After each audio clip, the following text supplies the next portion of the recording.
are now live. I feel ready. Oh, so ready. Yes, I do feel ready. I am Ryan Erickson here. This is Riffing with Ryan, a show that I do occasionally and hopefully more and more often now that I have stuff and available time in my life. Today, I am here with a new friend and someone who I think is a kindred spirit in the vein of organizational musicianship and my gig and the music of work and all that stuff. His name is Robert Snyder, and I am going to minimize myself and invite Robert to the screen. Hello, Robert. Good morning, Ryan. Good morning to you. Yes, we are in the East Coast of the United States, or Eastern of the United States. So it was 10:15 for me, 9:15 for you. And it is whenever time it is for whoever's out there watching. That's at this point. So, to start, I guess I'll start. Maybe I feel like it. You were talking before we went live about how you kind of wandered into my space and that you encountered me through a certain path. If you want to go through that, maybe that will lead us to where it led us before, and maybe it will lead us to where it didn't. And also maybe a little bit about who you are and what it is that you do to those who may not know you yet. Absolutely. So I believe, Ryan, about 6 months ago, I was in an event with IIBA, the International Institute of Business Analysis, Orange County chapter. And one of the board members, Susan, I'm not sure if that event I was speaking or if I was just in the audience, but she mentioned a gentleman to me by the name of Al Shalloway. So I looked up Mr. Shalloway, and he was doing a LinkedIn Live event either that day, that hour, that week, and joined that LinkedIn, was in the audience, found you. You were talking about music at the time, and I thought, I got to hook up with this guy. We need to talk music. So I've been listening to you and Neil's for, I don't know, dozens or maybe a dozen episodes of your own show, and I'm drinking the Kool-Aid, admire what you guys are doing. Beta Codex Live with me and Neil's flagging every once in a while. So, okay. Yes, please. Yeah. So that's the path that led me to you. So my jam, to introduce myself to your audience, is I describe my 30-year career as the most generic IT consultant you can conceive. So big firms, small firms, consulting side, client side. I've been a developer, database administrator, business analyst, project manager, change manager, the whole SDLC. Went back from the MBA, pivoted toward more business and sales facing roles. My last corporate gig was 7 years in a sales innovation role. I'll call it adjacent to the Salesforce.com team. And so for the past few years, I've been writing. I drew some conclusions about 5 to 7 years ago. I had attended a webinar entitled "Do You Have a Book in You?" subtitled "You Can't Take It With You." Yeah. So typically when we hear that phrase, "You can't take it with you," we're talking about money. And these two young 30-something female authors were talking about our wisdom. So their challenge to the audience was, hey, if you got something to say, you need to get on it now. You need to get on that book. So I did. So I finished 2 books so far. I have a third that I expect to publish next year.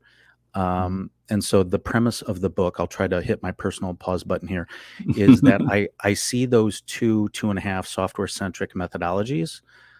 And the easy conclusion is, what makes innovation teamwork difficult? It's not the software, it's us, how we interact, govern each other, collaborate, or stink at collaborating.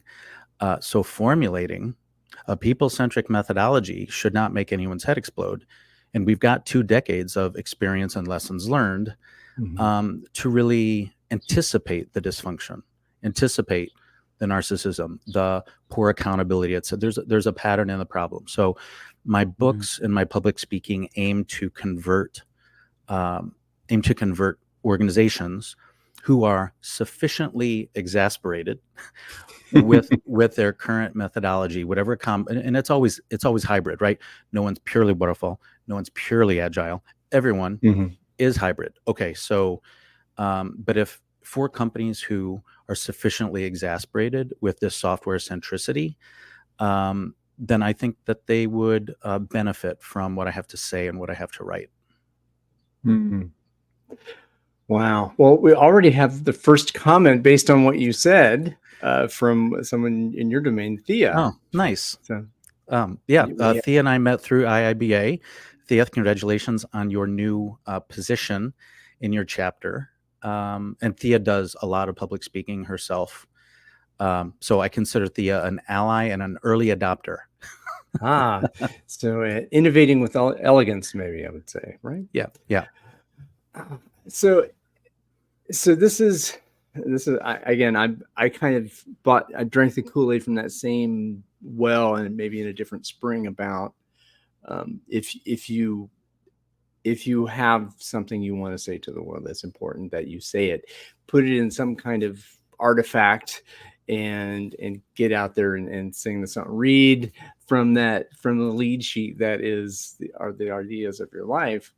And so that's that whole idea of that there is musicality to how people interact in small teams, large teams, organizations of organizations, communities, and that there is a musicality to that you hear the music. And also, well, that means that each of us who are actors in that system, we are musicians in a way. And so our musicianship, it plays out in the different ensembles we have, and in the different pieces of music and the sections that interact together to produce this melody and this type. So there's a lot of rich metaphor in there that I just, it hit me so hard because of my background as a jazz musician, and then in a similarly generic IT career, maybe not as many roles as you, but there's I think a lot of synergy, and I think you mentioned earlier congruence between what you're talking about in different software development methodologies, and that we are kind of both in the software world. I'm endeavoring maybe to be a little bit beyond it, but agile, waterfall, these are different ways of, we might say, either orchestrating or improvising or innovating and creating. So I think that's one of the ties that binds us. I think there are many. And if so, let me stop there. So there's a bit of where you're coming from, where I'm coming from. How about the musical piece for you? How does this idea of musicianship and music and musical collaboration, how does that relate to what you talk about and what inspired you to put your ideas into the Innovation Elegance book? So in a word, it's imitation. Imitating the collaborative culture traits of a symphony or a choir, so that we're pleasing to the audience and we don't sound like a bunch of sixth graders playing French horn for the first time. I think a symphony, just in no particular order, a symphony is an exhibit of all of us are something bigger than ourselves. Mm-hmm. Yes, it might be humbling to be a cog, to be one of 40 instruments. And so all of us have to decide, do we have the self-esteem and the humility to be part of something bigger than ourselves? Blend, listen, balance, show up for your team members, have a common understanding and expectation of what we are working toward. That is opening night, or for an innovation team, it's a go live event. And so again, I could go on for 5 minutes, Ryan, about just the culture traits of a music ensemble. Could be vocal, could be instrumental. I think there's a time and place for a symphony that is so well rehearsed that it's hard. A dance director of mine used to tell us, don't practice the routine until you get it right. Practice the routine until it's hard to get it wrong. So a symphony can also maintain that Or when an ensemble is working in a fog, purposely or not, well then, okay, maybe the ensemble does resemble a jam session, and then we are improvising.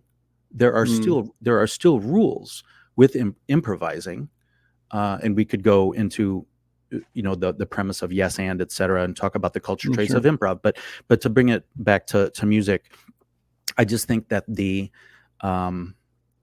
culture traits of a symphony, when you think of the repeatability, the scale, recordings, building a portfolio of experiences, so that the listeners to music, how do they appreciate the collaboration again and again? It's so easy that they just push play, and that is automation, that is profitability. And so that's another, I think, it's another culture trait of music ensembles that businesses don't take advantage of enough. So that almost says that the bit about automation is kind of, I wonder, I want to dig into that a bit more. When you're saying that, how would you maybe unpack that a little bit Yeah. in terms So of that? so when I was a kid, my mom was into this opera singer named Luciano Pavarotti. And I don't think in those days we, the family, could afford going to see Luciano Pavarotti in person. So there's a certain price tag associated with the live performance, and there's a different price tag for still appreciating his talent on, God forbid, a cassette.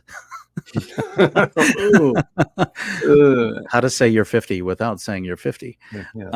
So at least you're not talking about a wax cylinder. So I think that's an example of automation. And let's not apologize for automation, because it reduces the marginal cost for the audience. Why did I write a book? To reduce, arguably minimize, the marginal cost for my target audience to consume what I'm putting out. Because consulting work, live speaking, etc., it's more laborious, it's time consuming, it's more expensive for someone. Even if it's not me, it's more expensive for someone. And so a book is my attempt to automate my thoughts, and minimize the cost and the laboriousness for my audience, so they can consume it on their terms.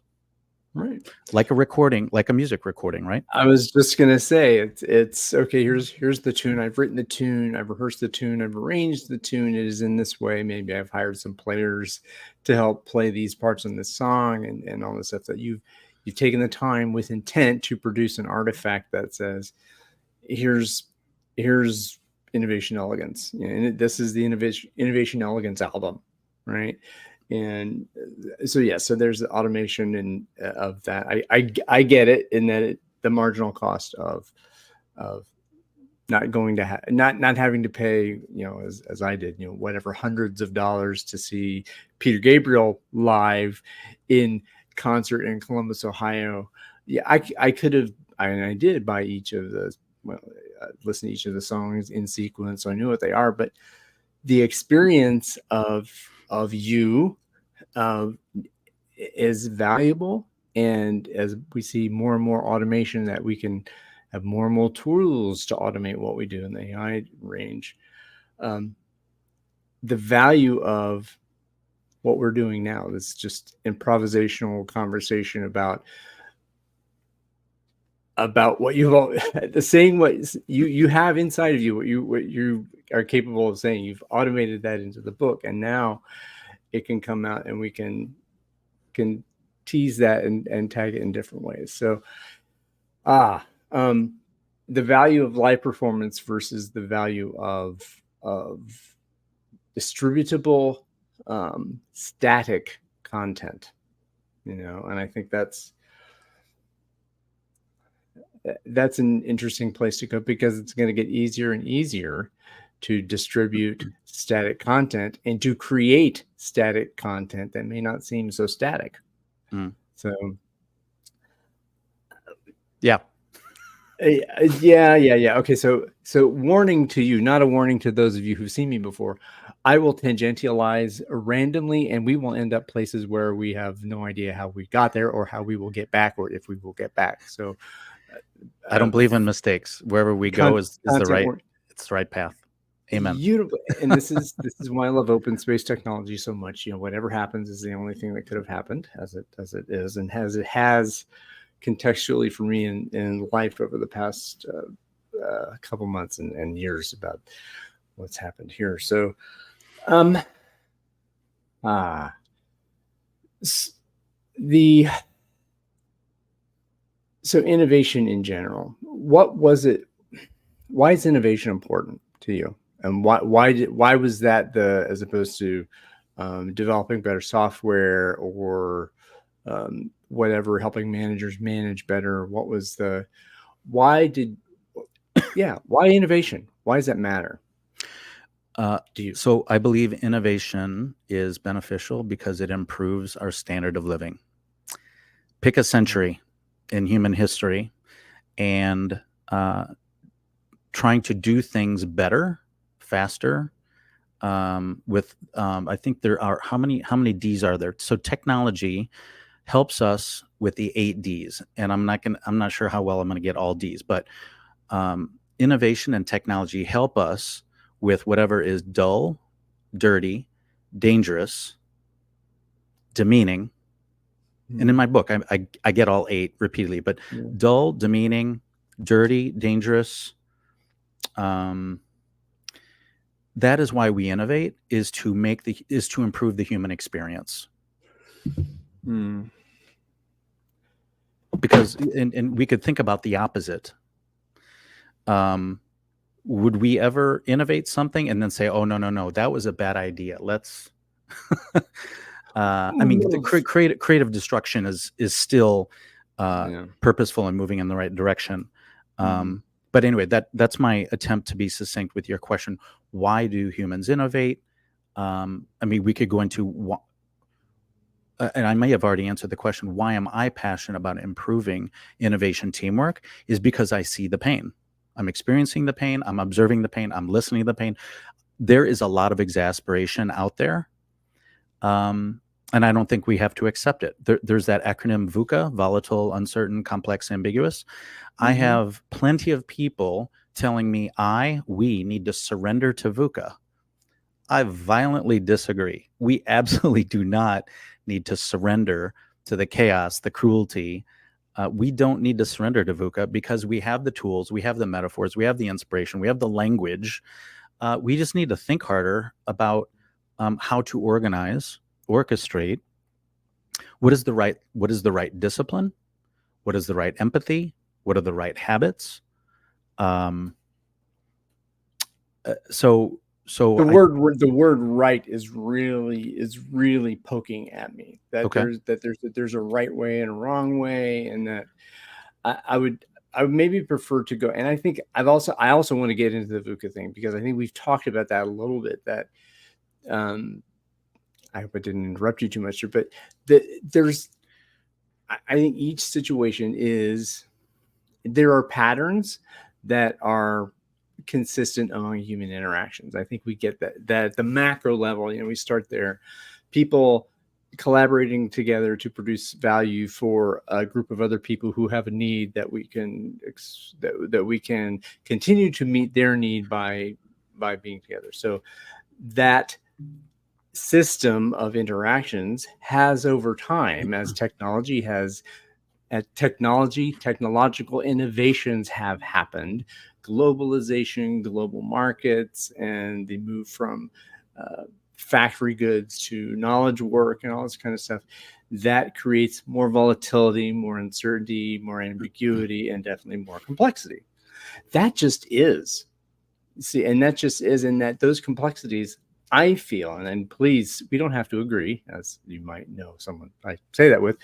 We don't have to agree, but I think VUCA is, because I don't think that there is a steady state of non-VUCA. I think VUCA is the steady state. We have evolved in our technological capabilities, in our social system. Some would say we've progressed, some would say we've regressed. That those four elements, VUCA is real, VUCA is, and that different strains of that can be addressed in different ways, not a right way, not a wrong way, but they are different ways for each ensemble and each group, each context, because of the wonderful things we do. So an orchestra. So here's the musical example. So an orchestra faces is in a different kind of VUCA than is a country band who is a touring band, or then is a pop musician who is attempting to entertain an audience, then is a jazz group that is, so all of these VUCAs are different flavors of VUCA, and that require different ways of being and different practices to address those VUCAs. Like leaderships, there's no one leadership, there are many leaderships, and this is a beta concept we can talk about. So I paused you at VUCA, and there's no right way. There's no right way to address VUCA because VUCA is. So I have a playful metaphor that I'm going to try to disagree. And I don't think I've voiced this out loud, so it's a test. There's a joke. I don't know if this joke is geographically dependent or not, but I'll pick on Illinois. Pick on Chicago. There are only 2 seasons in Chicago. Winter and road construction.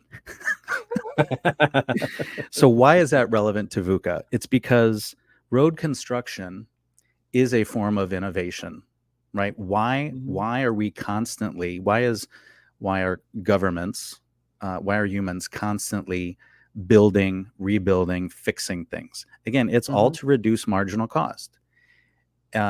And improving roads, buses, trains, public transportation to reduce marginal cost of traffic, which we have traffic in our innovation teams as well. That stuff is not free, and we just have to decide: do we have the density? Do we have enough density to justify sidewalks, stoplights, a left turn lane, buses, trains? So there's no wrong answer, but being thoughtless or mindless about your cost profile is a problem. So back to road construction. Road construction is a steady state. So for an orchestra, for the Chicago Symphony Orchestra, there's a steady state, and it's putting out a show every quarter, every season, etc. So I believe that we can apply those metaphors of the steady state to building new stuff. And so one major framework in my books and in my speaking is reimagining the RACI framework. So these 4 adjectives: responsible, accountable, consultative, and they've been around for a couple decades. They've had their chance to improve project success rates, improve the employee experience, etc. So I strongly believe the RACI framework is a false sense of governance. But it came close. And so I think you might remember in a previous conversation where I landed through my operations class in business school, through my work at Motorola and in supply chain and operations, I landed on this metaphor of a factory, a flow. And with Niels earlier this morning, we were, bantering on LinkedIn about this concept of an agreement factory. Right? Teams agree on blah, then they agree on blah, and there's a rational sequence of agreements that an innovation team has. Where do these agreements reside? Well, by process of elimination, they should not reside in our head.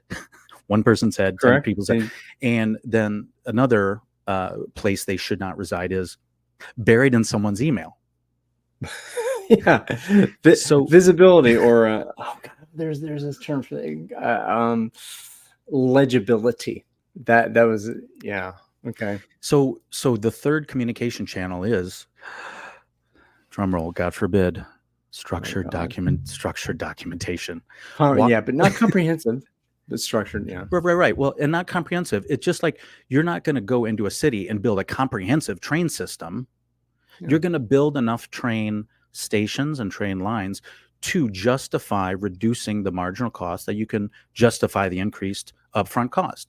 And so And with a So set of reasonable assumptions about growth based on the current, whatever. Okay, so yeah. those are the conversations that need to happen when that kind of intent is realized. Okay. So the place that these agreements need to reside, again, it's structured documentation. Why is Mm-hmm. structured documentation so unpopular? High upfront cost. Why is Mm-hmm. benefiting from structured documentation so popular? Low marginal cost for information sharing, onboarding, the next phase of collaboration. So Mm-hmm. I understand why structured documentation has fallen out of favor. Um, you just have to pick your cost profile and own your cost profile. I love the cliche, you can ignore the laws of gravity, but the laws of gravity do not ignore you. Well, you can Yeah. a team can ignore the laws of marginal cost, but Mm-hmm. the laws of marginal cost do not ignore you, your innovation team, your city. There are cities in the US that have, in my opinion, my conclusion is they have neglected public transportation, and they are Charlotte. Charlotte. and so they own their cost profile, Yeah. and they are experiencing literal traffic jams. So in our teams, I believe too many innovation teams are experiencing communication traffic jams. Mm-hmm. And so that's the problem. To bring it back to music, I'm trying to convert communication traffic jams in the form of meeting gridlock, email overload, and I'm trying to Mm-hmm. convert that into communication symphonies Mm-hmm. and the 5 verbs, reimagining the RACI framework, but instead governing whatever's worth managing, Mm-hmm. governing it with 5 verbs. And anything, I don't prohibit anything else. I would just claim, well, whatever that other stuff is, it's not worth documenting. It's low risk. It doesn't need to be, there's no collaboration involved. Well, then don't manage it, because it probably is just a chat. Mm-hmm. Step away from the keyboard. That work is not worth keystrokes. Do it at the pub. Mm-hmm. But so I'm trying to draw a thick line between, hey, innovation team, and again, back to, is there Why is one way yeah. to solve VUCA? I believe that for a team that's doing the 5 verbs, for any Mm-hmm. innovation professional closing their eyes and saying, hey, I'm in this symphony of 5 verbs, then Mm-hmm. your work is transparent. It's collaborative.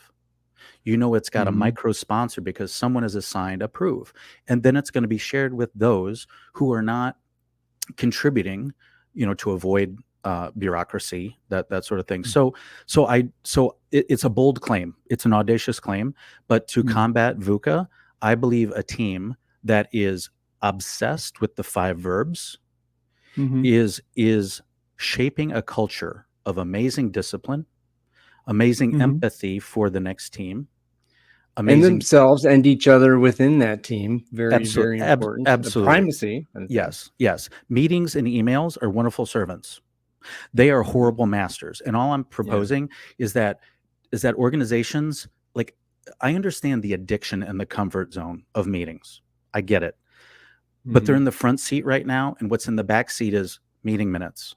Hey, Johnny, take notes, be a scribe. So what we're doing is we're making documentation really unglamorous and almost Mm-hmm. insulting. Like, oh, Johnny will take notes.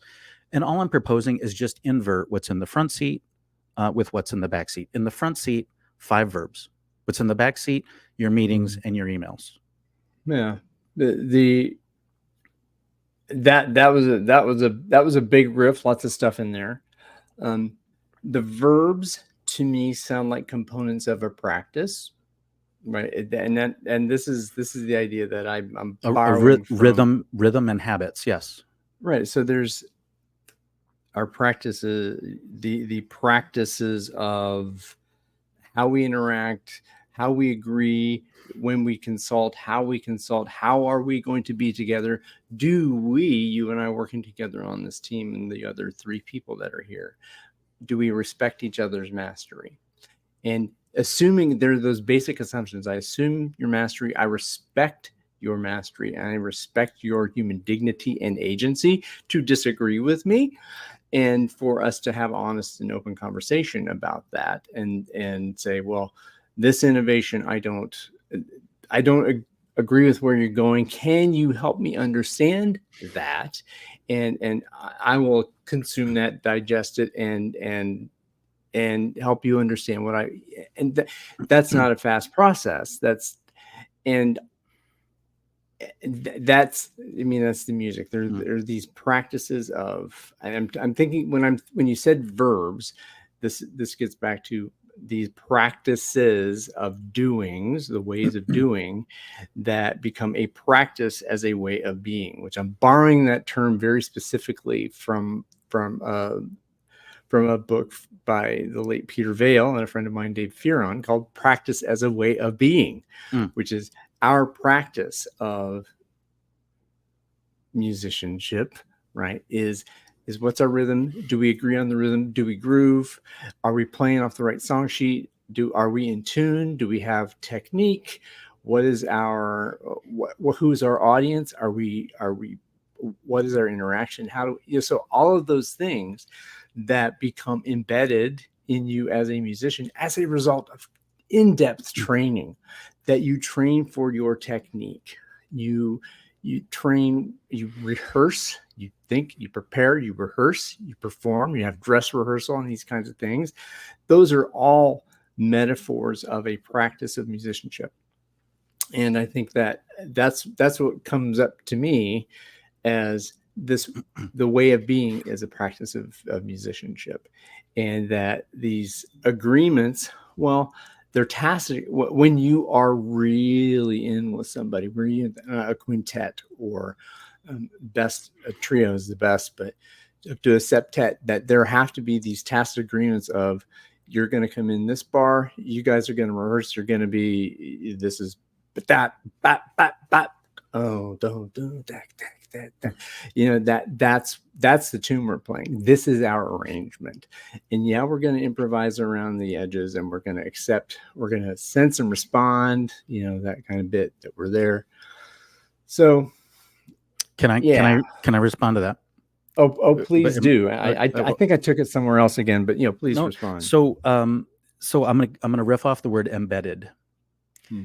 One other term for that can be muscle memory. That is a form of automation. And so what I'm trying to do, one of the things I'm trying to accomplish in my book is stratify, separate what are the mechanics from the style. If I'm playing violin, there's technique and then there's expression. There are the fundamentals and then there's the flair. And distinguishing the two can ensure that we do the basics, the reading, writing, arithmetic. And in the sport of basketball, the fundamentals are passing, dribbling, and shooting. And once we are brilliant at the basics, we're fabulous at the fundamentals, and we're magnificent at what needs to be muscle memory, then we can elevate our brain power to the creativity, to the positive surprises, to surprise and delight. But for any team that's still mired in the mechanics, I call it verb sprawl, because a lot of teams have a task list with 20, 30, 40 different verbs. They have a project plan with 30 different verbs. You don't need that noise. You don't need that extraneous variability in your language. I believe there is a time and place for anyone's impressive vocabulary. A project plan is not that place. Right? Ooh, that feels like you're talking to me. So what the project plan doesn't need to be, and it shouldn't be creative. What's creative is what's inside the project charter, what's inside the future state script that you're writing and rewriting an amazing story for your stakeholder, your customer. What's inside the process flow, what's inside that's where the creativity is. And one more point, and I'll hit my personal pause button again. This word predictive has a negative connotation here in 2024. But let's distinguish the word predictive from predictable. And you know what's predictable? For every project, a process is going to change. A data structure is going to change. If you're going to automate anything, code is going to change. And you're going to, so there are so many things that are predictable that teams need to reduce reinventing the wheel. And Mhm. what is different from project to project to project is what is inside all of those assets, right? That's where the Mhm. creativity is. But there's value in distinguishing the two, because too many organizations are reinventing the wheel. Mhm. Um, and so, going back to a comment Niels made on LinkedIn earlier today, is he said, blah, blah, blah, blah, is consistently asking the wrong questions. Well, I believe that there absolutely is a straightforward way to propose, stabilize, and standardize the right questions for every innovation team. And then the answers to those questions is the documentation. And I'm not saying it's rigid, but I am saying it can be explicit. Go But ahead. this also comes to again. I'm going to throw a an acknowledgement of Dan Mezek, and he talks about these 8 patterns of open business agility. And one of those patterns is explicit agreements. That's important to have explicit agreements about what is it we're doing, how we're doing it, what and procedures are okay. And this is me again. Who disagrees with me? That doesn't matter. But procedures and processes that are explicit and designed produce consistent results. That we execute those processes in a rhythm to do the complicated work that can be done by technique and knowledge and all those things, that we can do it faster. We can do skunk funk, or we can do it like Michael Brecker,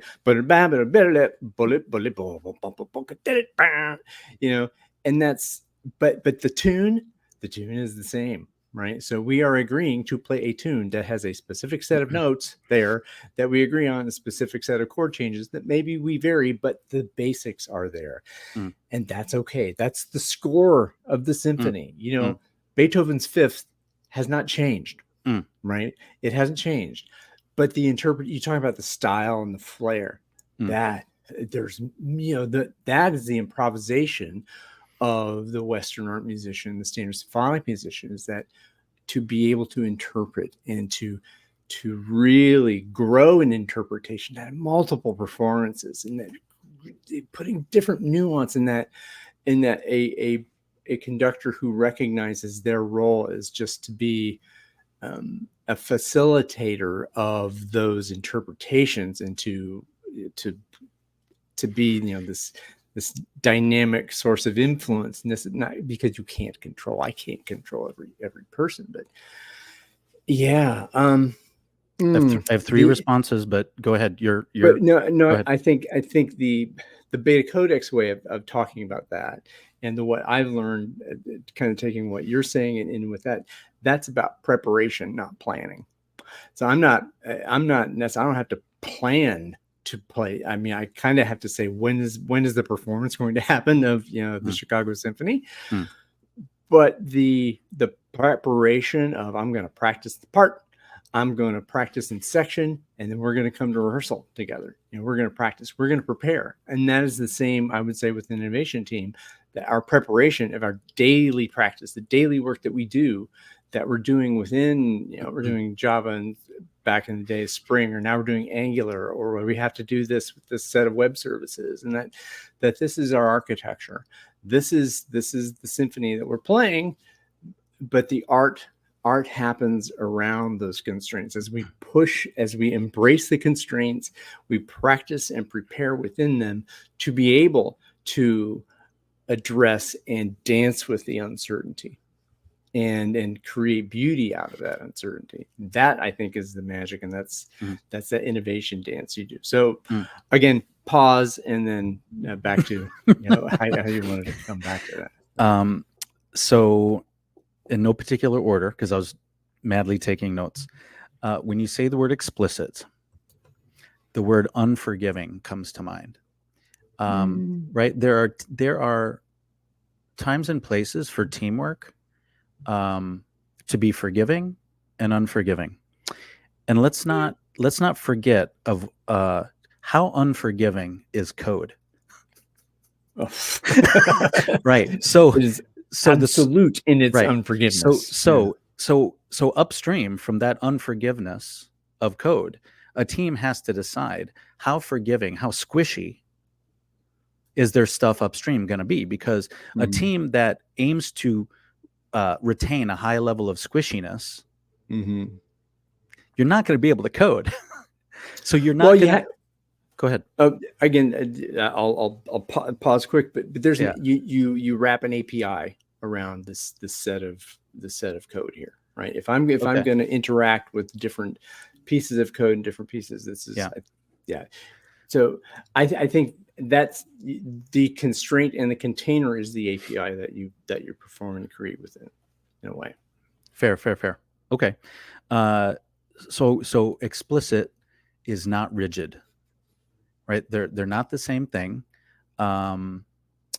Just because something is on paper, I think the ink can always be wet, because the next project is going to disrupt the current state. So just because something is explicit on paper does not mean is rigid, written in concrete. I just want to make that point, that it's many folks confuse, they blur the two to say, well, I don't want to write it down because it could change. Well, when you write it down, take the example of a restaurant menu. Yeah.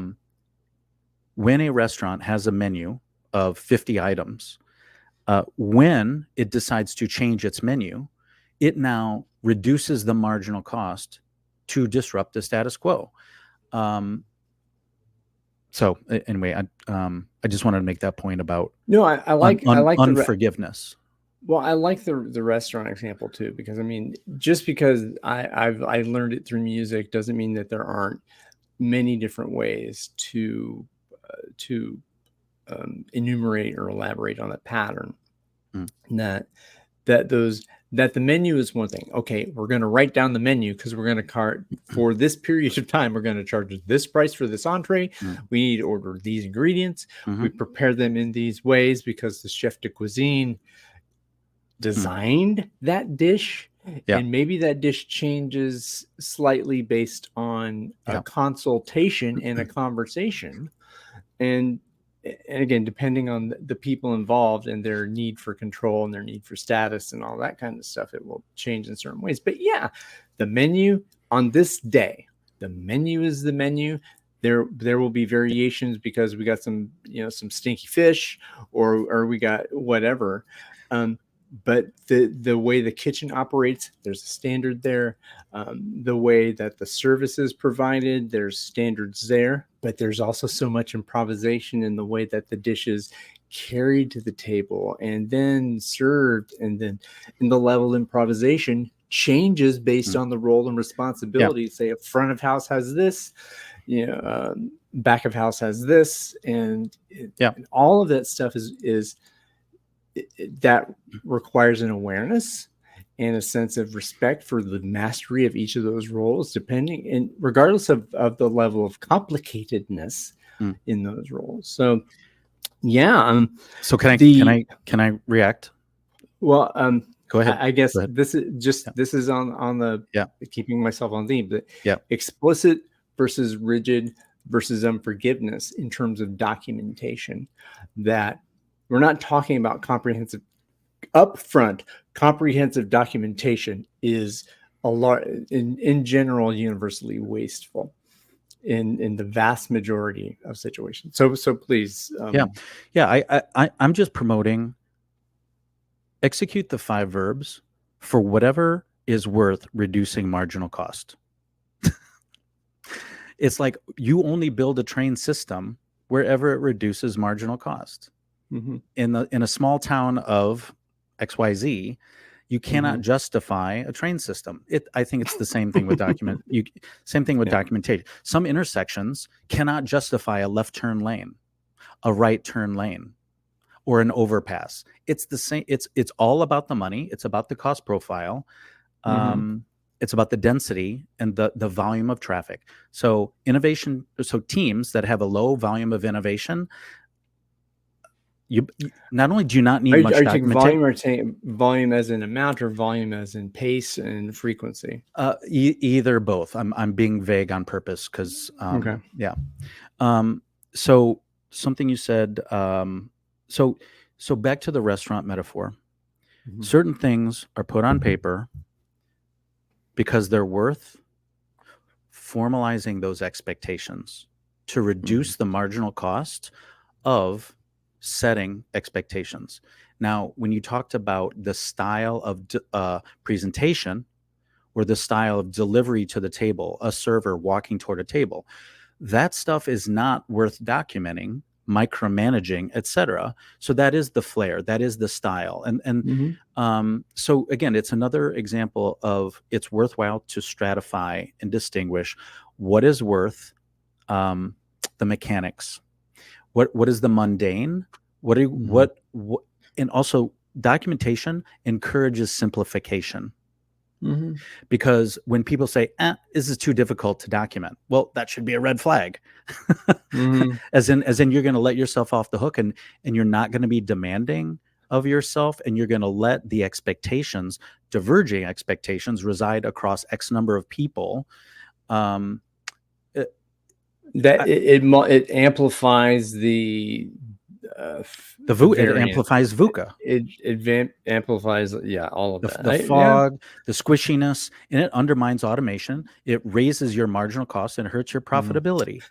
And again, it invites a deeper analysis of what components is the marginal cost being maximized and optimized.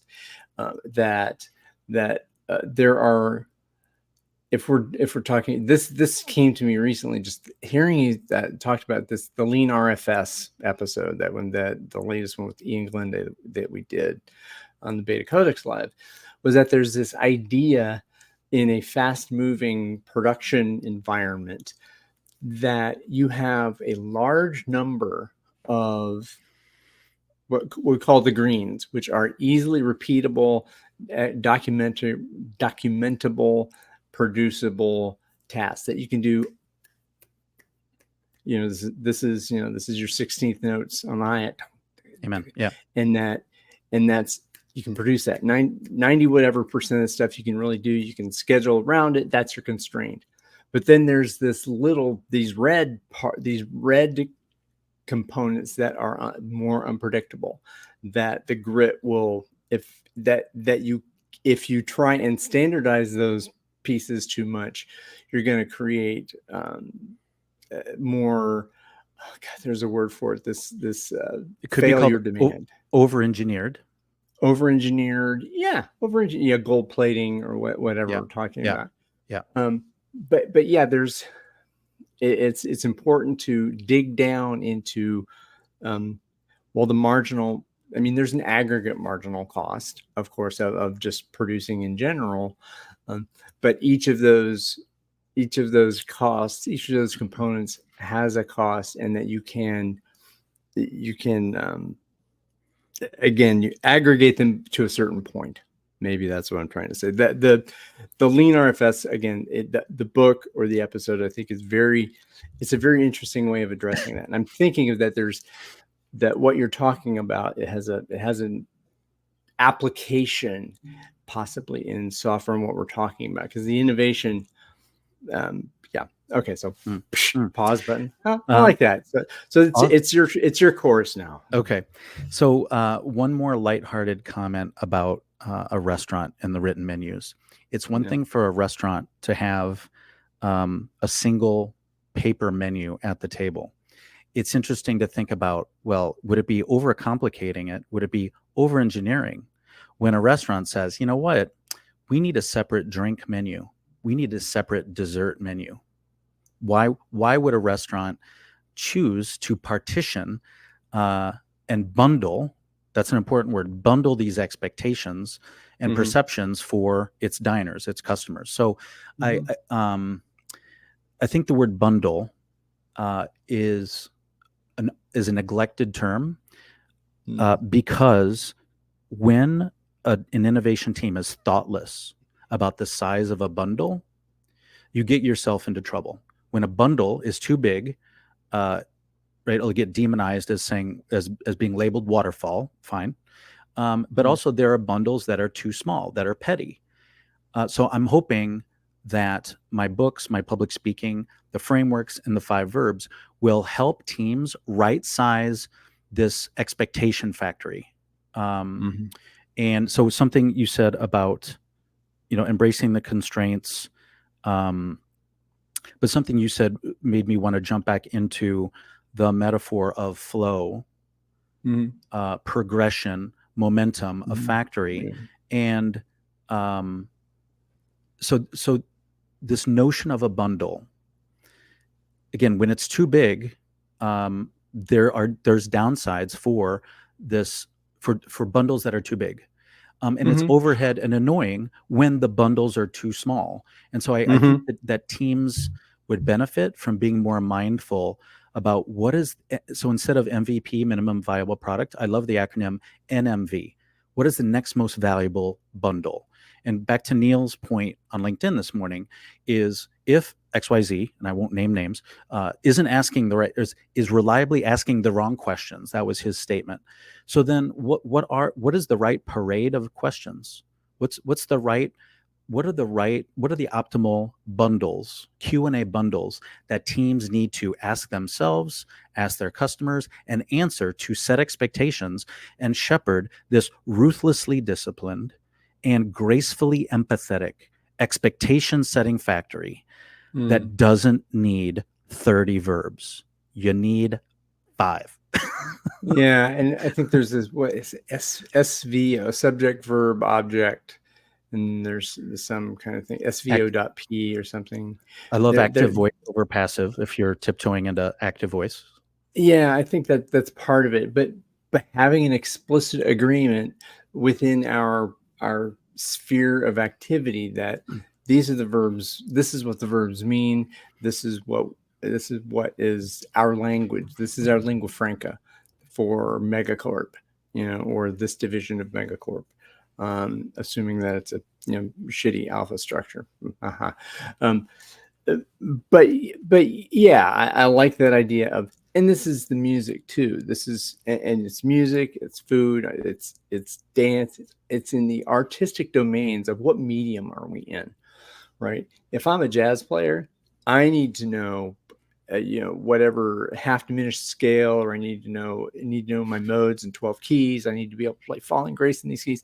I need to have a very expansive language and stylistic diversity of that, where in an orchestral environment, it's not, I need to have the facility and the technique, but I don't necessarily need to improvise over all 12 keys. But damn it, I need to be able to produce a beautiful tone on every one of those every time. Where in the jazz environment, my tone in general, I've got to be consistent with that. But there's some flexibility as opposed to rigidity in how beautiful my tone needs to be when I'm playing over 10 different changes and in giant steps in the wrong key, played in 7/8 as opposed to whatever. So And yeah, how forgiving your audience is. and who the audience, who is that thing, who could even care to listen to giant steps in 7/8 played in the wrong key, and who cares, who would know, who is that music for, who's it for, what's it for, right? Orchestral music is for a certain group of people, and it's for something, people, whether it's status to go and experience it. Pop music as entertainment is also a different thing. There's so many different modalities in that you have, okay, so I'm going to produce a pretty standard chord structure, and I'm going to have lyrics and a vocal styling that you understand. I'm going to give you the sweet, sweet, sugary corn and syrup flavored citrus drink over and over and over, so that oh gosh, I love it. I'm not concerned about having an artistic experience where I'm challenged by, some kind of weird drink. Um, but this is the venue. This is a style, venue, clientele that, and it's also the same with a restaurant. A 5-person sushi restaurant in Jiro dreams of sushi, right? He's in this tiny sushi restaurant in this Japanese airport. Um, and he makes the best sushi you could imagine. But it's for people who know that place and people who want to go for the best sushi. It's not for someone who wants to have sushi at an Asian buffet in Cincinnati, Ohio, right? Totally, it's sushi, or maybe it's not. That's the kind of thing. I mean, this is and innovation is more important in different environments. And there's excellence. That there's a level of excellence in Jiro. But there's maybe not a whole lot of improvisation. But at Nobu, this restaurant, there's a real need for innovation and a whole other set of maybe there's more than 5 verbs, or maybe the verbs are a different 5 verbs, a different kind of flavor of them. But yeah, I mean, I love the patterns that you're talking about. I think it's really, really nice to be able to maybe not stratify, because that has a hierarchical feeling to me, but to articulate, to enumerate them. So in music, in the ensemble, it's interesting when there's dissonance, there's tension in the chord, and then you resolve the chord. Yeah. We have the same in our teams. We have divergent thinking, but at some point we need to have convergent thinking. A line of business, the insurance line of business might want blah, blah, blah, and the public sector government line of business may want blah, blah, blah. But they have, so they're optimizing locally. No problem.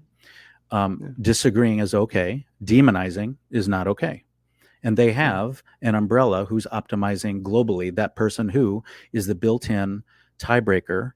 And I'm hoping the 5 verbs embeds this micro escalation point, and always expect there to be dissonance, consonance, resolve the chord.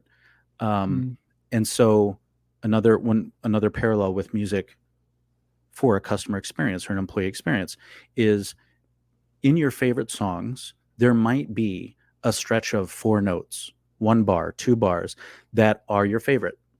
It is the moment. It's the moment that matters. For some reason, the Star Wars music and I think it's called the Imperial March always comes to mind. So we're trying to do the same thing for our customers, for our employees, right? And this is, but back to your earlier question, is why do we innovate? It is to create moments that matter. It's being data driven, metrics that matter. Great. That I don't think that's at risk because it's such a popular, trendy topic. But I think what we can, again, it's another reminder of what we can learn, benefit, and profit from the performing arts, especially music, is creating the moments that matter. So again, I just wanted to add those 2 references to tie music back to innovation teamwork. Yeah. Oof. Moments that matter sounds like that's a real creating moments that matter. And I think because it's acknowledging that what matters to the public sector consumers of software, that they deliver a consistent menu of services to people who consume public services, is the mattering is an entirely different thing. What may matter the most is a supreme level of consistency in what's delivered and how soon it's delivered, and what the metrics are of what does it take to produce at the BMV here in Ohio, which is fantastic compared to what it is in North Carolina, and bless their hearts in North Carolina and in the DMV, but it's just but that matters less or what matters is so much different to a 5-person team in a 15-person company producing software. They're producing software that might change radically based on the market feedback they get. Twitter, perfect example. It was a podcasting. The folks who wrote Twitter in the original, it was called Odeo or something. It was this podcasting platform that eventually, after they changed and thought what was going on, it changed into the microblogging thing that became Twitter. But we're not talking about generating insurance policies that create the level of safety and trust that an insurance company needs to be able to provide, or a public services organization. So yeah, it's knowing what those moments are, Mm. and what matters within those moments, and to whom. Who's it for? What's it for? What matters to those people? And do I care about them? Do Mm. we, as a team who are working with each other, for each other, without someone telling us what to do, are we listening to these people who we wish to serve? And are we creating the moments that matter for them? Yeah. I don't know if you're aiming to wrap us up here, because I know we're at the 1 hour mark. But I'm reacting to your reference to consistency. I believe that many innovation teams experience an unacceptable number of negative surprises. So if we can have amazing consistency in our expectation flow, in our expectation factory, because we know that we free up our brain power to explore for positive surprises. So my hope is that my books and my public speaking can reduce the number of negative surprises in teams and increase the number of positive surprises. On a parallel contrast is all of us as innovation professionals. When we are creating a better customer experience or employee experience, we have a choice of what to prioritize. Some recent conversations I've been in, I felt the need to distinguish, hey, are we here to reduce the points of pain? So we're here to minimize the downside, or are what we are doing, is it more of a luxury good, a luxury experience where we're just trying to take average, a shrug of an experience, to eyebrow raising, okay, that was super cool.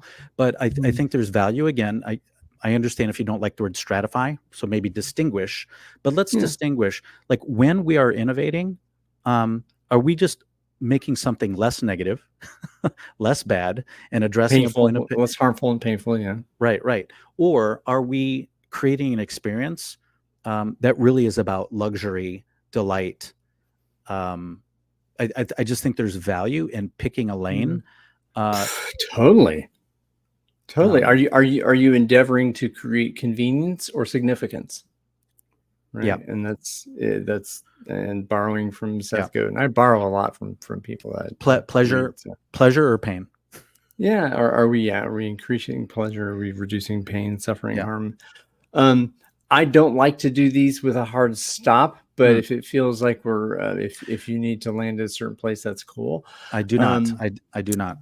One thing we have maybe if I can get AI to chew this up and turn it into some clips and stuff, because I don't have the energy to do it. We have talked a lot about the 5 verbs, and I think I've alluded to the book, and I think it would be very important at this point to say, how do people get in touch with you? What do you like? How do you interact with people? What's the name of the book? Where can you buy it? And what are the 5 verbs again to put that together? Because I think I don't even think I can name them. I feel what they are kind of. But I need to work on an acronym. With my Mhm. two of my sisters-in-law, we spent a couple weeks trying to find an acronym for the 5 verbs, but we concluded it's best to just keep them the way they are. So the best way to find me, shocking, it's LinkedIn. And so the 2 books, so I finished 2 books. The third, I'm pausing. I just could use a break. And I'd like to, case study. I want to see how the first 2 books do in the market. So the first book is entitled Innovation Elegance, Transcending Agile with Ruthlessness and Grace. Because discipline on steroids is ruthlessness, and empathy on steroids is giving grace. So that's why I came up with that title. The second book is called Innovation Portfolio, 5 verbs shape your team's legacy. To steal a quote from W. Edwards Deming, I hope the 5 verbs are a small hinge that swing a large door of culture change. So you should be able to find the books anywhere: Amazon, Barnes and Noble. If you have local bookstores worldwide, they should be able to get the book. And I hope folks who prefer to not patronize Amazon or the other big booksellers, I hope you will try to get the book through the smaller shops. Absolutely. From an independent absolutely do that. bookstore. Yeah. Do you have a website where people can purchase the book from you directly? So not yet. I'm interested in doing that, but because it took me so long just to get the book in shape for a publication, I didn't want to boil the ocean and tackle that as well. But I think over the next few years, it's inevitable that a second edition will come out of these books as I receive feedback. I've already identified probably enough material changes and improvements that I could put out a second edition. But I'm not going to do that within 1 year, But at some point, I can see purchasing the book directly from my website, innovationelegance.com. Certainly, but not yet. What are the 5 verbs? Tell people what the 5 verbs are, Robert. So I'm gonna map them from the RACI matrix because one of the strengths of the methodology is that it welcomes you to opt out. But you know what's also easy is detecting that you have opted out and that you want your verbs to be all over the place. Okay. So you're talking about. So let me put this. So I was imagining that you were saying some specific, like. There are 5 specific. I've been thoughtful about the word choice. Okay. All right. So yes. Okay. It's so the 5 verbs. So let me map it to the RACI matrix. Okay. Right. I don't think the 4 adjectives are doing you any favors. My strong conclusion about the RACI matrix is it is a false sense of governance. So instead of 4 adjectives, how about some verbs? And again, these agreements they have to reside in documentation because the right documentation qualifies as a love letter to your future team. Okay, so responsible becomes draft. Accountable in the RACI matrix, the A, accountable, becomes approve. C, consulted, becomes review and revise. And the I of the RACI matrix becomes distribute. Right? So those verbs are a little bit out of order. So if I put them in the right order, the right order is draft, review, revise, approve, distribute. Now, at my former employer, I did have a colleague who I, respect. He wanted the verb audit. I totally understood why, because the nature, we were working in sales compensation, and he wanted more oversight of certain things. So for about 3 days, I started standardizing the verb audit in all of our project plans until he realized, okay, we don't need, even if he's thinking audit, what's in the project plan, there's no need for this 6th verb. So every now and then, I will have a conversation with someone. They're like, no, I need a 6th verb. Okay. I mean, the purpose here is to minimize VUCA and shape this expectation factory. A RACI over the last couple decades, every now and then, someone will look at the RACI and they'll come up with a 5th letter. 6th letter, but it hasn't splintered into 20 adjectives. You don't have adjectives. You don't have adjective sprawl. Yeah. But you do in task lists and team task lists, which often are a public dumping ground of spontaneously conceived stuff. Yeah. With also no consistency. It's reinventing the wheel. It's reinventing the wheel.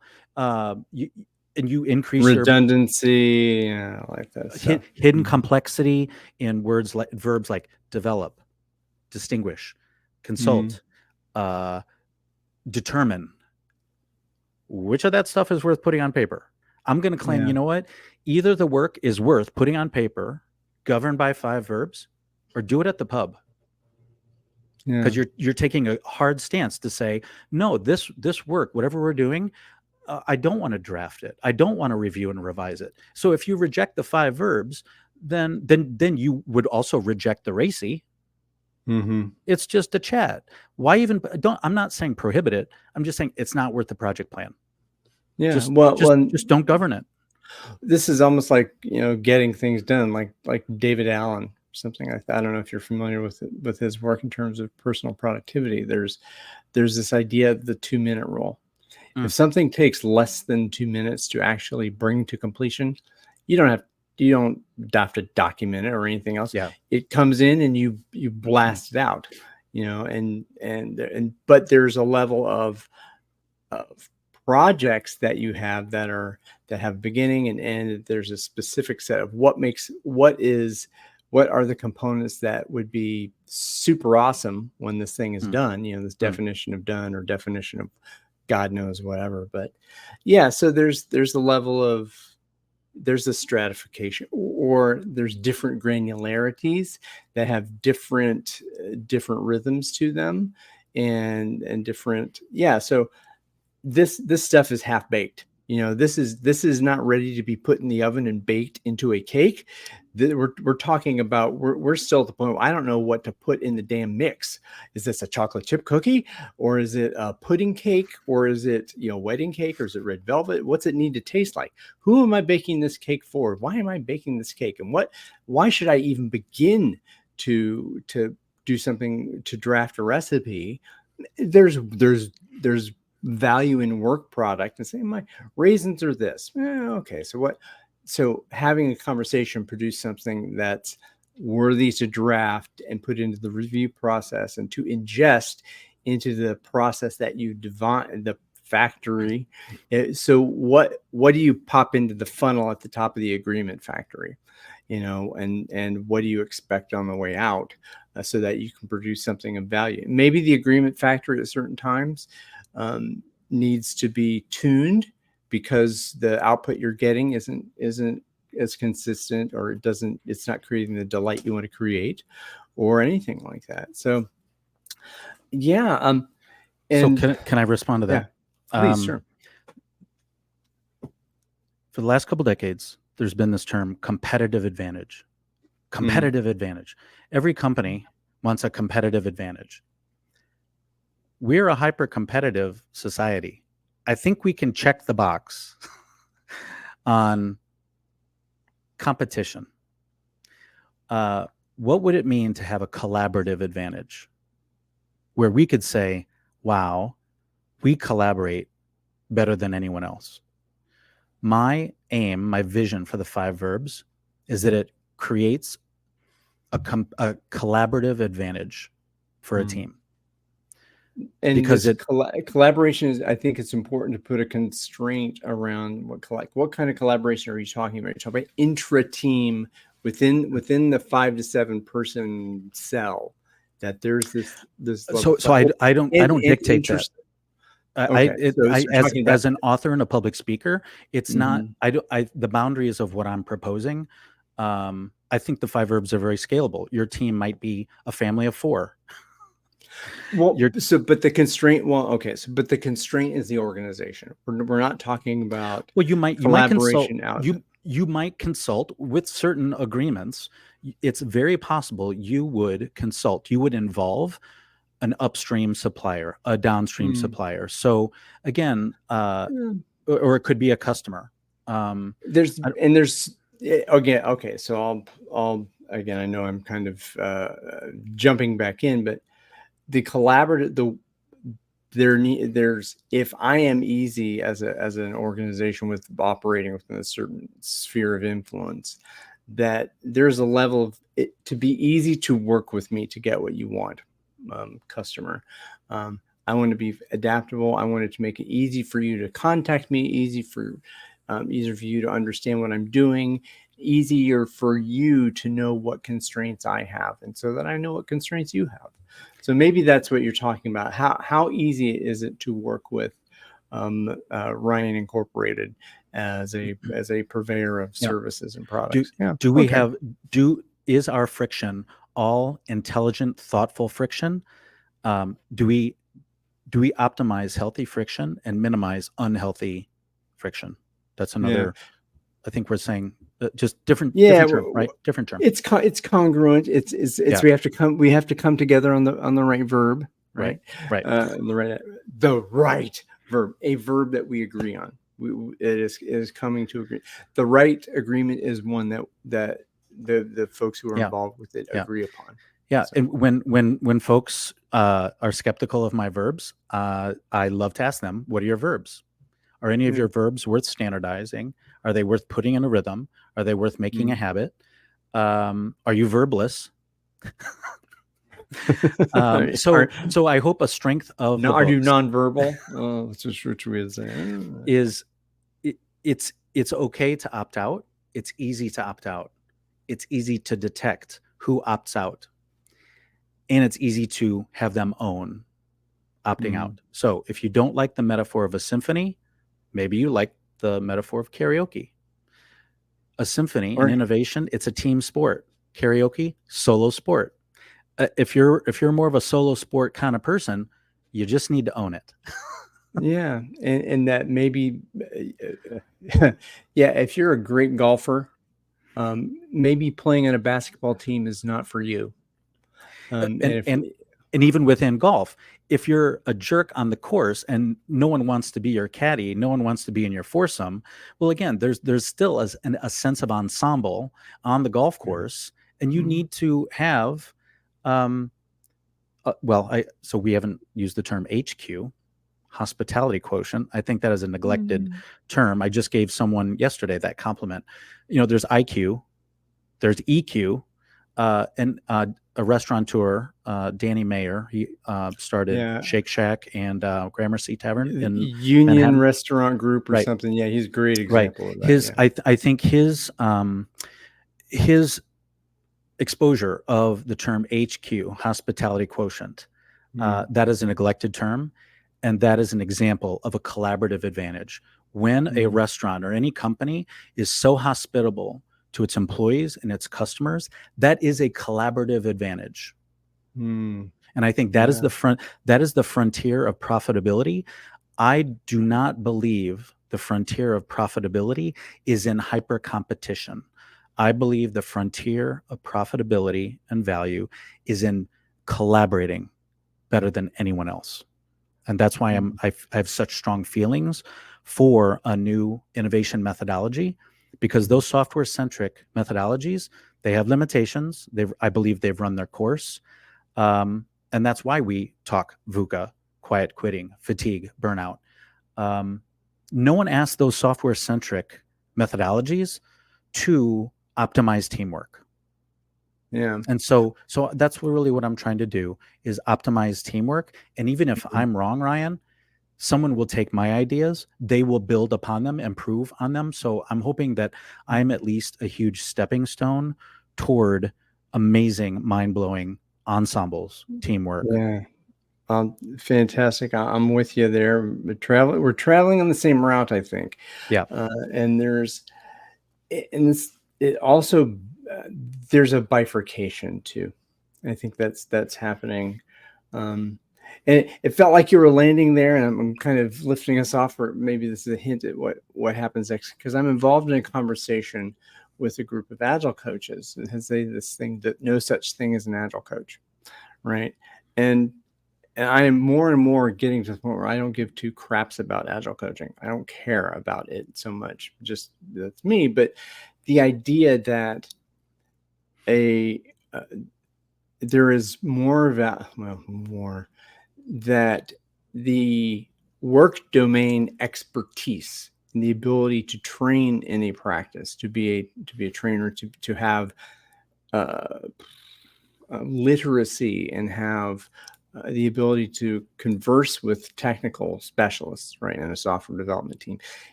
development team, which is where all this stuff came from. And we're talking in that environment, and that there has been an incursion of folks who have attempted to, with a lack of expertise in the domain, to soften and attempt to work on the individual flourishing, and this kind of the touchy feely stuff that that I'm all about. I have some ability to talk technically with folks, but what you and I are talking about is the magic that happens between people, this idea of the symphonic versus the traffic jam. I mean, that was, I think you talked about. I think that's real cool. That if it's there's a jazz thing, there's a restaurant thing, there's all these metaphors for easy communication, a language of love, a language of productivity that you're talking about. If we're using the same 5 verbs to talk about these kinds of things, then we can jam fast. We can make more elegant things. We can make more beauty and do it with grace and dignity and all that kind of good stuff. And so that is a skill to hone language and to not necessarily police it, but to observe it. And the question, I think, for folks like you and me who believe that's important, is how do we become professionals and show expertise and have authority in that domain and still get work in an environment where people are saying, folks who do this collaboration work, you aren't valuable because you're not producing software that generates money for me, and you're not making my developers produce a software I can sell faster, or software that makes the mainframe run faster so I can build better. That when I hear this whole idea of agile coaching has been more towards professional coaching than it is really helping people make better software by doing it and helping others do it. Don't throw the baby out with bathwater, because this idea of human to human collaboration and individuals and teams coming together and working better together in ensemble with each other, for each other, having creative tension, having the ability, I'm going to hold you accountable, you're going to hold me accountable. We're going to execute these standards, and we're going to do it. You're going to come on stage with me and play drums with me. You got to come with chops. And I'll give you some, maybe you don't play this riff that I like in some way, but you got to come with something I can groove with as a bass player. And that's exactly the same with software teams and those kinds of. Certainly it's important to understand what the notes are, what harmony is in a software development team, and to know the style and the domain, the work domain we're talking about. But it is still vitally important for people to be able to communicate with each other, to be expressive in their emotional capabilities and capacities as human beings, and to create wonder and surprise and awe and transcendent wordless beauty. And that doesn't always come by knowing how to program and run Python and work with Hadoop or God knows whatever that's important, because those are the notes. That's what's on the page. That's what you need. Standards for coding, but it's important to have a language of love, that we don't talk about. And this is my little taboo that I want to bring in conversation, is that don't give up on love. And I think that's what that's the grace part, right? Elegant grace. Yeah. That's the style and flair. I love to. Well, is it okay I jump in? Go for it. I think it's worth distinguishing love as a feeling and love as a decision. And in the workplace, empathy, love as a decision means you are lifting. You are making others better. That is servant leadership. That contrasts with just being a boss or a climber. There's a lot of blurring and confusion.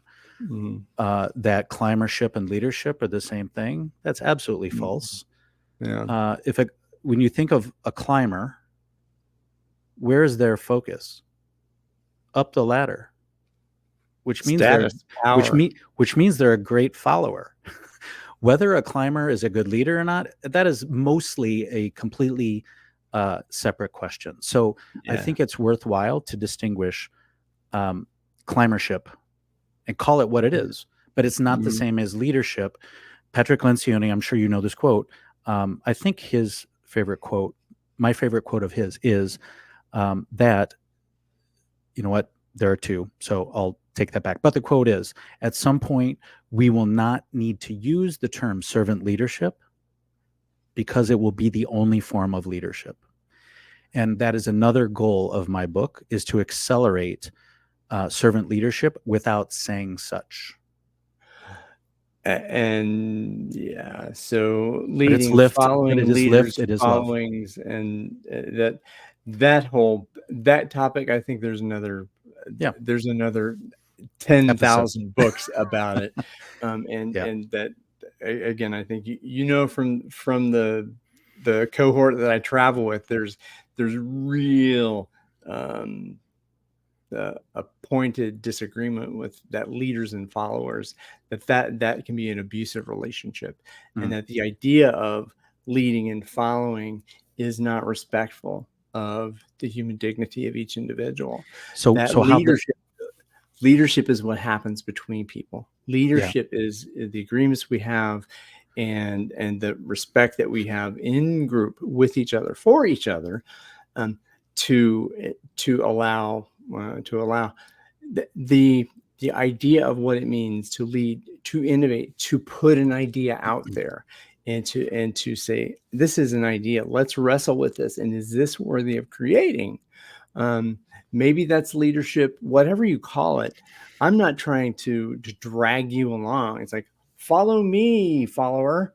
No. That gets you into the whole kind of fascist, authoritarian, blah, blah, blah, blah, blah. But if you, and I think this is where the Beta Codex really speaks to me. It's about, okay, let's be specific about what you're talking about. When you're talking about leadership, what are the verbs? Leadership is this. Are you talking about an adjective of like observable behavior? Okay, that happens between people, that this is how we're talking with customers. We're going somewhere, doing something for a purpose. Call it leadership, servant leadership, call it participative management. Yeah, who cares? What's your verb? What are we doing? Who are we? What are we doing this for? And to have that level of specificity, I don't give two craps about who's leading, who's following, what's managing. What is it? Management is not a group of people. There are a group of people who are managers, who do things, those 5 things or whatever their verbs are. There are people, like leadership is not a group of people. There are top people with authority who have responsibilities to do certain things in certain ways. I think it's worthy of granularity and specificity, and making distinctions about, we're talking about compliance, we're talking about influence, we're talking about value creation.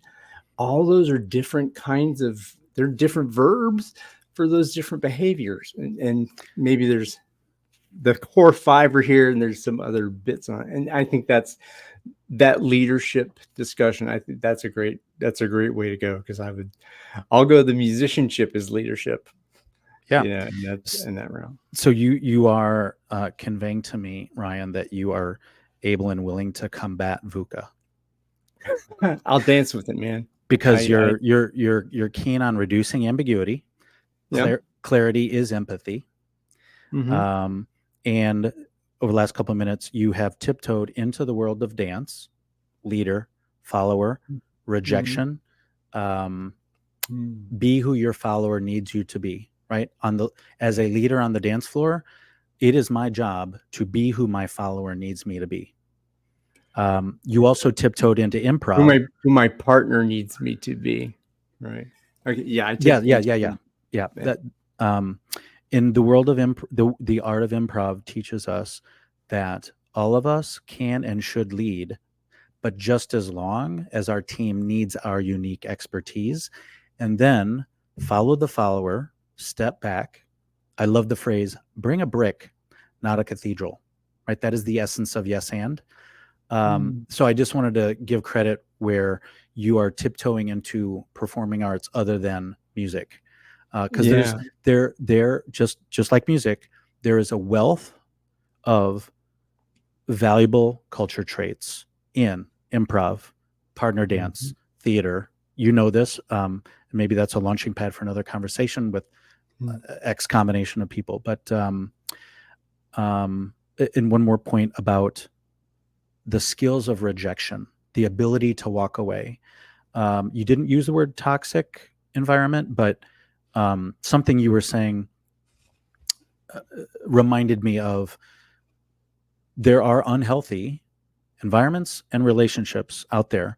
And to be able to educate and embolden people to walk away and to have alternatives, I think that is that's an under-discussed topic as well. Yeah. And the skill of rejection, because imagine a world where all of us are novices at giving and receiving rejection. That's a pretty bleak world. Imagine a world where all of us are very skilled at giving and receiving rejection. That's an amazing world to work and live in. Sounds like honesty and courage and respect and self-esteem and humility. Yeah. And all of, I mean, and we can certainly come to agreement on a set of verbs and adjectives and what it means to be, to express the agency, to say no. No, I don't agree, and I'm not going to play this game. This is the 4-part game structure. This is a clear purpose. This is a set of rules and roles that we agree on. This is a way that we track progress, and that it's voluntary participation. If you got those 4 things, that game you're playing, whether it's music and gardening, whether it's making making a piece of software, whether it's whatever group work that happens live between people.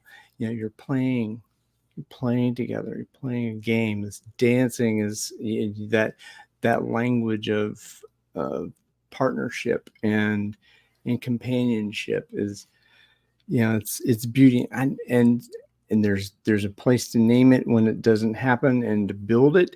And then there's a point where you got to transcend that. And then just to be in partnership and to be what it feels like I'm taking the lead here, you're taking the lead there, and that leadership and followership that happens so fast is it doesn't make sense to say, oh, I'm a leader now, you're a leader now. That's I don't want to watch that dance. I don't want to dance that dance. Right. So that's great. And we're at an hour and 32 minutes. Excellent. And we're launching to another thing. Yeah. Robert, thank you so much. This has been delightful. Yeah. Back at you. I thank everyone who is out there and has listened and put a whole ton. Oh my gosh, there's a bunch of comments in here. Oh. That Ibrahima Kuruma, and Daniel Blaine's, both in your audience, Robert, have put some stuff out there. I don't know who is still out there, but we can take a few moments if you want to look at some of the comments here and go for it. So am I looking in LinkedIn? I will. No, I'll show you a comment here. I see Daniel's comment. I think agile should be organic. Okay, let's do that. Daniel's was the last one. Okay. But I don't see any other comment. I'm not seeing any other comment. So I'll put them up on the screen here. Don't worry about it. They're in StreamYard on the side. If you want to take a look at them, you want to highlight them. Okay. We'll take Daniel's first. Yeah. I think it should be organic. Something that feels like the forced structure, which is ironic, right? That contradiction of agile versus forced, putting the bull into a pen, create chaos and just So Ryan, I have a response to that. Do you want to respond to that? I think force creating chaos. Absolutely. I am, as you might well imagine, all against force. I'm all for invitation versus imposition. And organic, I think, is an interesting term I haven't used before, but go ahead and then we can rip off. So I'm going to give credit to Agile for one specific change that the Agile Manifesto accomplished. So in the mid and late 90s, the frequency, so innovation was lumpy. Go live events were far apart. projects were the exception, not the norm. And again, the frequency of go live events was low frequency. And what did Agile do? If there's one and only one variable that had changed, it's now our go live events have high frequency, right? Innovation is less the exception, it's more the norm. So that's awesome. That Agile has seen the risk, the downside of low frequency, lumpy innovation work. Great. But what Agile has not solved is high marginal cost. Yeah. Right. And that is meeting gridlock. It's email overload. So that's what I'm trying to do. If there's one and only one variable that I'm trying to shift, is saying to organizations that agree that they have high marginal cost and that they resemble communication traffic jams, I'm saying, let me show you how to reduce marginal cost. And it is absolutely analogous with taking a growing city and saying, you know what, if your marginal cost of commuting is unacceptable, there's a solution for that. It's called public transportation. It's buses, it's trains, it's more thoughtful intersections for cars, that sort of thing. So it's absolutely analogous. So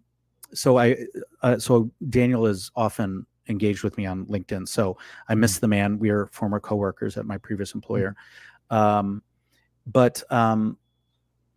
to his point that there's still forced structure, and there's a lot of chaos. Yeah, Agile is not solving chaos. It's not.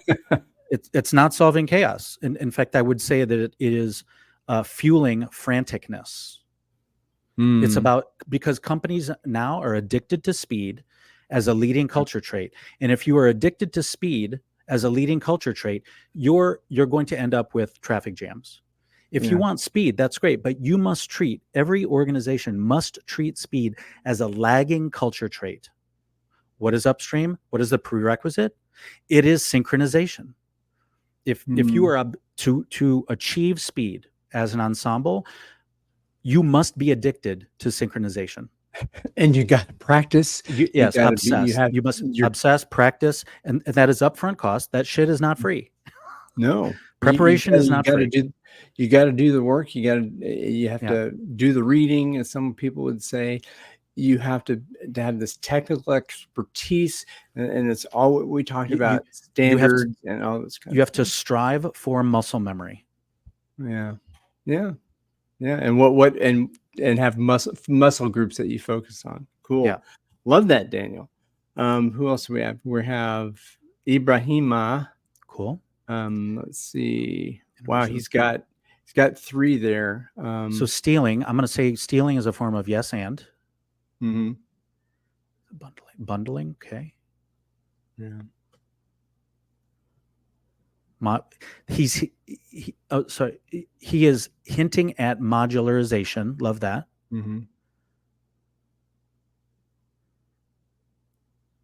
Tourism app, awesome. Love it. Trying to find a way to do this here. Okay, so I'm going to leave his comment in here so where I can look at it and read. Do you want to riff on this one?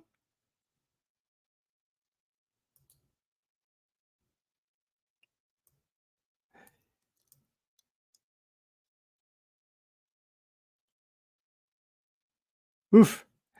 Maybe Ibrahim can join in. If you want to join in, I can send you a link to come in the conversation. Often, and for your information, often what Robert, what I like to do sometimes, that when we land, if there's people out there and they want to come in and jam with us, we can make that happen if ever that wants to happen. Oof. Let me go to Ibrahim's first comment. Maybe that'll help me focus. Robert left. Robert, sorry, Robert. We lost you. So okay, great notion of bundling when it comes to innovation.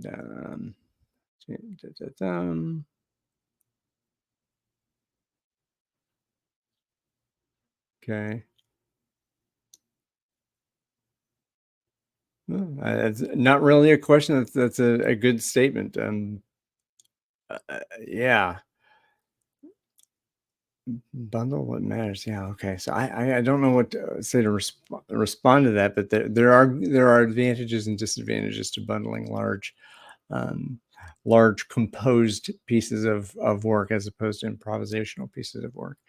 Um, how's that go? And yeah, yeah. Okay. All right, Ibrahim. It sounds like we need to bring you into this conversation live for you to share that. Do we have any new comments? Yes, Daniel. Great answers and explanations. All right. Thank you. Thank you very much. I think this is a clue for me to say, again, as I said probably 10 minutes ago, thank you for the precious gift of your time and attention. I appreciate all of you who have, in this moment now, chosen to come here and spend time with Robert and I. And those of you who are in the future, when you see this, hear this, wherever you are and whenever you are, thank you for the precious gift of your time and attention. I'll see you next time.